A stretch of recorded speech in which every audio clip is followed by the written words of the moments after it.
ब्रज में रहकर और रस से युक्त होकर रस स्वरूप श्री कृष्ण लीलाएं करते हैं और रस पिलाते हैं, और जिसकी जैसी इच्छा होती है वह वैसा ही रस पा लेता है। कभी श्री कृष्ण अपना ऐश्वर्य प्रकट करते हैं और कभी उसे छिपा लेते हैं। इस प्रकार वे ऐश्वर्य और माधुर्य दोनों प्रकार की लीलाएं करके ब्रज रस भर भर कर पिलाते हैं।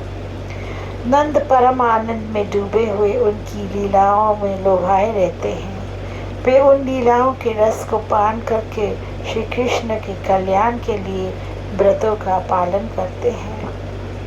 एक दिन आनंद में डूबे हुए गाड़ियां लेकर गोपों के साथ नंद अंबिका वन में उत्साह सहित आए। वह शुभ शिवरात्रि का समय था। उस अवसर पर उन्होंने आनंदित होकर सरस्वती में स्नान करके पशुपति शिव जी की आराधना की और देवी को पूजकर प्रिय वरदान प्राप्त किया। उन्होंने आभूषण, वस्त्र, अन्न और गौधन के सहित बड़े आदर के साथ ब्राह्मणों को भोजन कराया। यह सब उन्होंने शंकर जी की प्रसन्नता के लिए किया और वे उपवास करके तथा वन में वास करके आनंदित हुए। वहाँ पर एक बड़ा भारी अजगर सर्प रहता था। उसने मुख फैलाकर नंद के चरण पकड़ लिए। नंद उस समय हाँ कृष्ण कहकर उन्हें बुलाने लगे। यह देखकर गोप भी भयभीत होकर रोने लगे और वे जलती हुई लकड़ियाँ लाकर अजगर को जलाने लगे, किंतु जलते हुए भी उसने नंद के पवित्र चरण नहीं छोड़े। उसी समय से कृष्ण वहां आ गए और अपने चरणों को छुआकर उस अजगर के सब पाप मिटा दिए। उसी समय उसकी अजगर की देह नष्ट हो गई और उसने दिव्य सुंदर देह पा ली। तब वो प्रणाम करके श्री कृष्ण के सामने आया और उनके पूछने पर उन्हें बताया, हे श्याम सुंदर, मैं सुदर्शन नाम का विद्याधर था और विमान पर चढ़ा घूम रहा था। उस समय मैंने ऋषियों को देखकर उनकी हंसी की। मैं उनकी कुरूपता पर हंसा, इससे उनके शापवश मैंने अजगर की देह पाई। यह उन ऋषियों की बड़ी कृपा हुई कि उन्होंने पाप को नष्ट करने वाला शाप मुझे दिया। उसी का फल मुझे आपके दर्शन के रूप में मिला और तुम्हारे चरणों को छूते ही हमारे सब पाप मिट गए।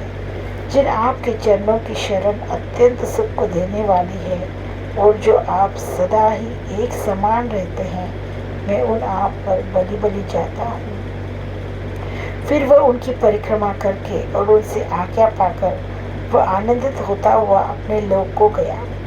उस समय ब्रजवासियों ने श्री कृष्ण के प्रभाव को जाना और उनकी अविनाशी शक्ति को पहचाना। नंद आदि सब व्रत के नियम का पालन करके श्री कृष्ण की लीलाओं के गान का आनंद लेते हुए ब्रज में वापस आए। एक दिन की बात है कि गोपियों के प्यारे और रस देने वाले दोनों बलराम और श्री कृष्ण लीला विहार कर रहे थे।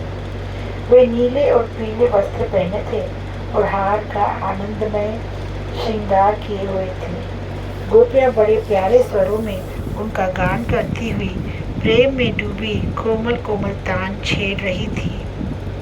बलराम और कृष्ण भी उन गोपियों का आदर करते हुए राग अलापते हुए शोभा दे रहे थे और वे अपने स्वर के उतार चढ़ाव से तीनों लोगों के मनों को मोहित कर रहे थे।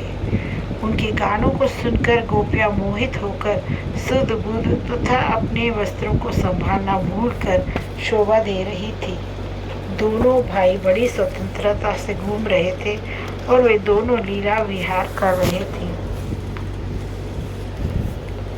उसी समय यक्ष कुबेर का दास शंखचूंड आया और वह गोपियों को लेकर उत्तर दिशा की ओर भाग गया।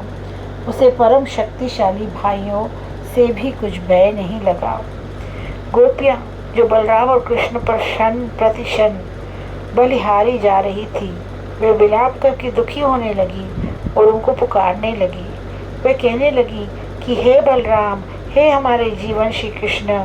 इस पुकार को सुनकर गोपियों के सर्वस्व आए और उनको निर्भय करते हुए वृक्षों को उखाड़कर यक्ष के मारने का निश्चय किया। वो डर कर गोपियों को छोड़कर भगा। श्री कृष्ण ने उसका पीछा किया। उन्होंने उसे पकड़कर उसका सिर फोड़ दिया और उसकी मणि लेकर उन्होंने बलराम को दे दी। इस प्रकार से गोपियों का संकट दूर करके रमन बिहारी श्री कृष्ण ने उनके साथ विहार करके रस बहाया।